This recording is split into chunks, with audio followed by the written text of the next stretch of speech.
Bonjour et bienvenue sur la chaîne Contre Pop Culture, la chaîne qui traite de romans de fantasy, de science-fiction, de BD, d'illustrations, de cinéma, de séries, de jeux, bref, tout ce qui fait un peu la pop culture.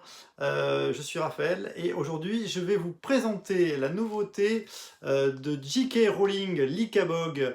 Alors J.K. Rowling, c'est l'auteur de Harry Potter. Ça faisait 13 ans qu'elle n'avait pas écrit un livre de littérature jeunesse. Elle avait dit qu'elle ne le referait plus, sauf qu'elle a changé d'avis avec le premier confinement. Voilà, elle avait écrit cette histoire pendant les livres Harry Potter, et puis elle lisait cette histoire à ses enfants le soir, et elle avait décidé finalement de ne pas l'éditer. Eh bien, elle s'est dit, voilà, ce serait quand même bien que les enfants qui restent chez eux pendant le confinement puissent avoir une histoire marrante à lire. Donc elle l'a publié sur internet gratuitement et elle leur a donné un concours de dessin en leur disant voilà, faites des dessins et les plus beaux dessins seront dans les éditions papier de l'ICABOG. De plus, tous les royalties des droits d'auteur de ces livres seront distribués à des associations. Donc vous voyez, J.K. Rowling, elle a plutôt fait bien les choses et donc du coup, il y a deux éditions qui sont sorties de l'ICABOG en physique, une édition classique, voilà, juste le roman, qui coûte 20 €, et une édition dite Deluxe, que voici, où il y a les illustrations que je vais vous montrer, des enfants qui ont gagné le concours, et là ce sont les enfants des pays francophones dans l'édition française. Voilà, donc l'ICABOG c'est quoi? Alors l'ICABOG, je vais vous raconter un petit peu l'histoire telle qu'elle est décrite, sans trop spoiler. La cornucopia, donc c'est le pays où sont tous ces gens-là, était un royaume heureux, on n'y manquait de rien. Le roi s'appelle Fred, portait la plus élégante des moustaches, et le pays était célèbre pour ses mets délicieux, des délices des ducs ou des nacelles des fées. Donc il y a toute une histoire sur les pâtisseries dans ce royaume très riche. Tout pousse à foison, ils font des pâtisseries délicieuses, ils sont heureux, tout va pour le mieux. Mais dans tout royaume, un monstre rôde. Selon la légende, l'Icabog habitait les marécages brumeux, donc ça c'est l'endroit, le pire endroit du pays où personne ne vit, sauf les gens qui s'appellent les marécageux, qui n'ont rien, qui sont un peu les délaissés de ce pays. Où le froid et le marécage règnent en maître.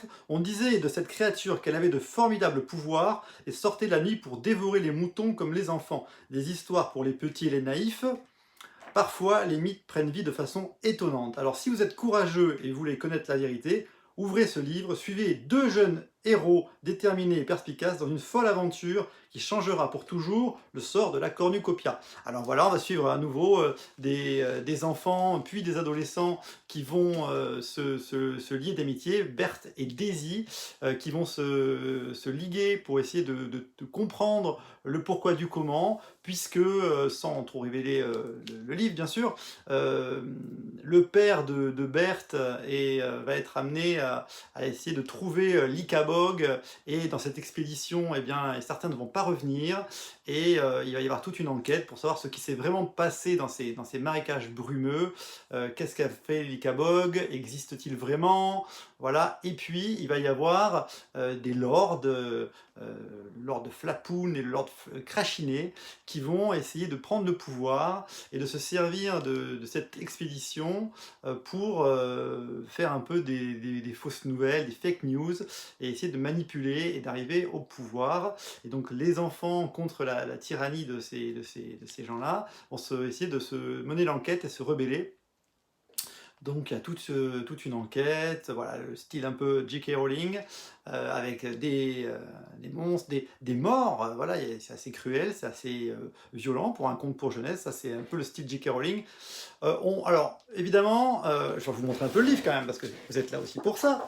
Alors, c'est illustré, cette édition de luxe, qui coûte 35 €, illustré avec une conception graphique plutôt jolie, voilà, un habillage, un mot de l'auteur pour commencer. Le livre est assez grand et assez bien fait. Alors, vous voyez, le premier dessin de Jeanne Ménival, qui a 12 ans, elle a fait la carte du pays. On voit les marécages, on voit la ville, la capitale, c'est Chouville.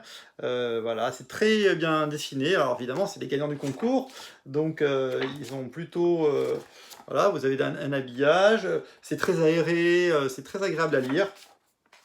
Alors je vais essayer de vous montrer quelques illustrations, vous voyez. Alors c'est sympa ce côté illustration des enfants, ça fait vivant, c'est coloré, ça colle bien, parce que c'est quand même un conte pour les enfants à la base, même si je pense que les adultes s'y retrouveront largement, puisqu'il y a toujours, comme dans tous ces contes, un peu une satire du pouvoir,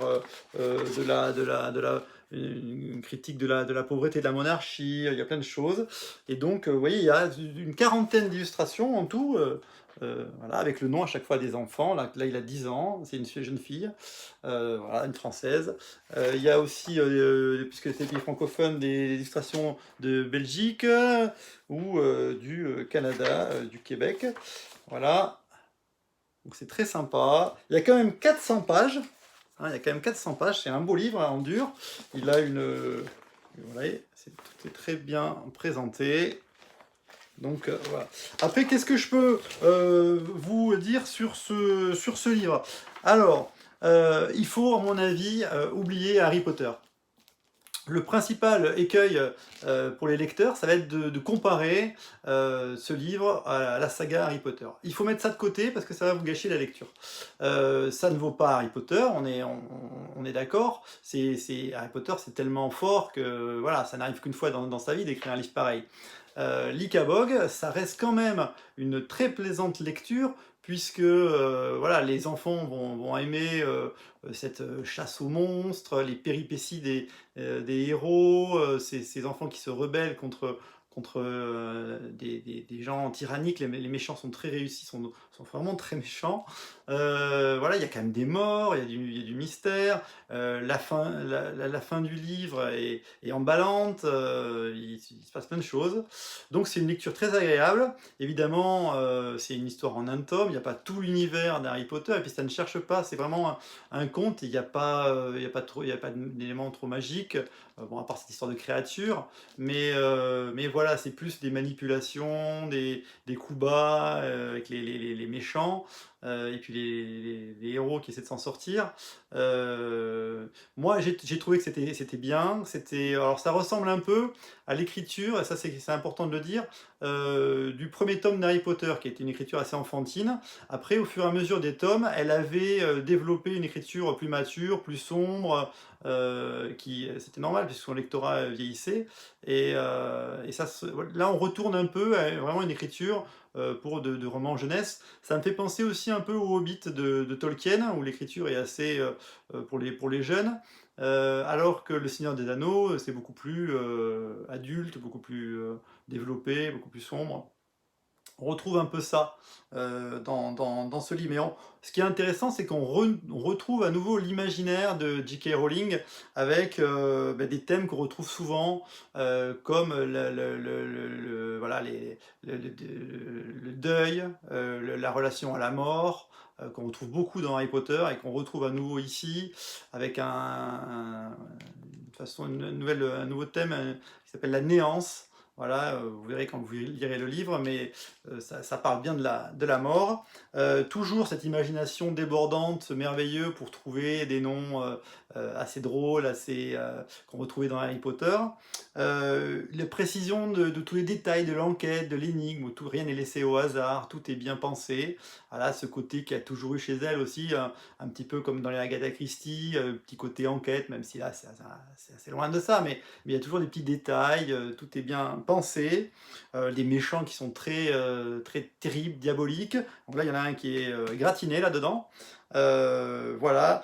Et puis ce rapport aussi au monstre, ça m'étonne pas qu'elle ait choisi l'Ikabog, cette espèce de monstre légendaire comme thème, parce que elle l'a dit, hein, elle a toujours été attirée par les gens différents, les gens à part, les gens hors normes, et le rapport justement à la monstruosité et tout ça, chez elle est très, très important. Voilà, moi je vous le recommande, ce livre, j'ai trouvé qu'il était bien, qu'il était agréable à lire, qu'il était sympa, et je pense qu'il est parfait pour les enfants, et je pense que du coup les parents pourront aussi le lire avec plaisir, et voir le fond, l'arrière-plan de tout ce qui est critique de la société, et retrouver un peu avec les dirigeants un peu fous qu'on a en ce moment, par-ci par-là dans certains pays, voilà, se dire, voilà, on me fait penser à Trump ou des choses comme ça.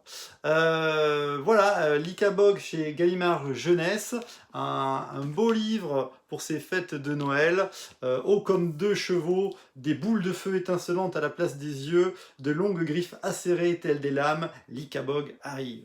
Voilà, n'hésitez pas à vous abonner si vous voulez avoir les nouvelles des dernières vidéos que je mets en ligne. Allez, à bientôt pour de nouvelles vidéos sur le Compte Rendu Blog Pop Culture.